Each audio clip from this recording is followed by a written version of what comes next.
Hey guys, आज मी तुमच्यासोबत एक खूप खास गोष्ट शेअर करणार आहे। आपण निघालोय धाराशिव जिल्ह्यातल्या नळदुर्ग या ऐतिहासिक किल्ल्याकडे, सोलापूर पासून फक्त 50 किलोमीटरवर।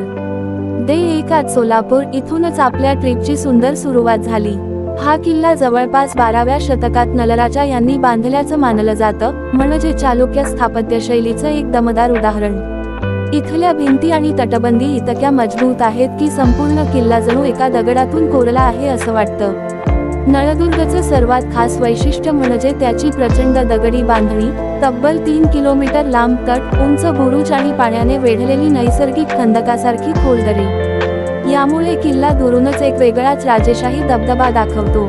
आणि विचार करा, या किल्ल्याने बहमनी, आदिलशाही आणि नंतर मुघल अशा कित्येक राजवटी जवळून पाहिल्या आहेत।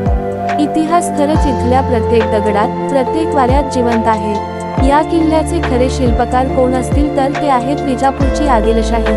16व्या शतकात त्यांनी किल्ला ताब्यात घेतला आणि त्याला हे भव्य रूप दिलं। तुम्हाला ही जी भक्कम तटबंदी दिसते ना, आणि हे 114 प्रकारचे बुरुज, हे सगळं आदिलशाहीचं काम आहे।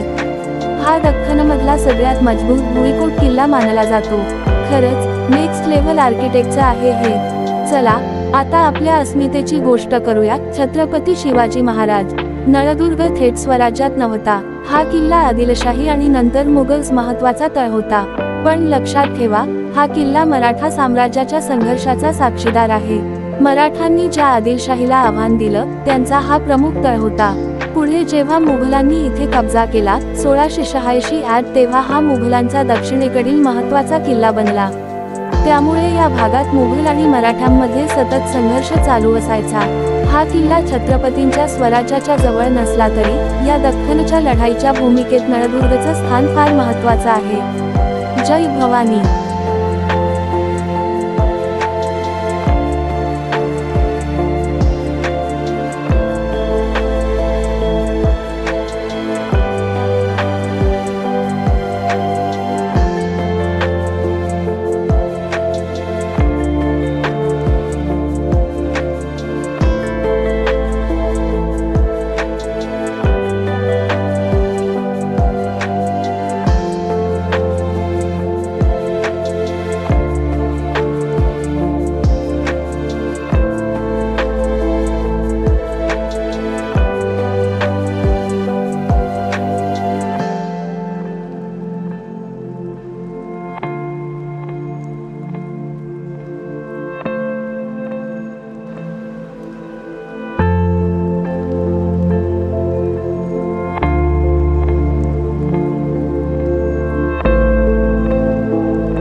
बांधून त्याच्या बरोबर मध्ये हा महाल बनवला।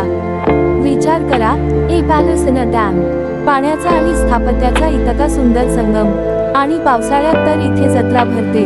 धरणाचं पाणी जेव्हा खाली पडतं तेव्हा नर आणि मादी नावाचे 2 सुंदर धबधबे तयार होतात। Seriously, a waterfall inside a fort. हे दृश्य बघायलाच पाहिजे। इट्स सो इंस्टाग्रामवरती। नळदुर्ग मध्ये सगळ्यात जास्त लक्ष वेधून घेणारी जागा म्हणजे उपळी बुरुज। हा बुरुज किल्ल्याच्या अगदी टॉप पॉइंटवर आहे आणि आदिलशाही काळात बांधलेला मानला जातो। उपळी बुरुजची खासियत म्हणजे त्याची भव्य गोलाकार रचना, ज्यात दगडी भिंती, मजबूत दगडी पायऱ्या आणि वर पोहोचल्यानंतर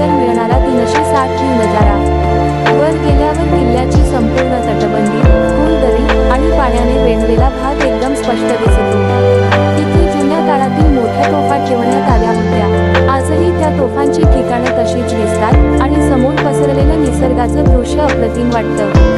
त्या काळी हा बुरुज किल्ल्याच्या सुरक्षा व्यवस्थेचा मेन वॉच पॉइंट होता. दूरवरून शत्रूची हालचाल ओळखण्यासाठी इथूनच पहारा दिला जायचा. उपरी बुरुजवर उभं राहिलं की खालचा संपूर्ण किल्ला, नदीजवळचं नैसर्गिक खंदक आणि दगडी बांधकामाची भव्यता एका फ्रेममध्ये दिसते. त्यामुळे नळदुर्गला भेट दिल्यावर ही जागा मिस करणं अशक्यच. सो गाईज, नळदुर्ग किल्ल्याची ही होती अद्भुत कहाणी. हे फक्त दगड नाहीत, तर इतिहास आहे. महाराष्ट्र फिरताना या किल्ल्याला नक्की भेट द्या. लाईक, शेअर आणि सबस्क्राईब करायला विसरू नका. बाय. See you soon.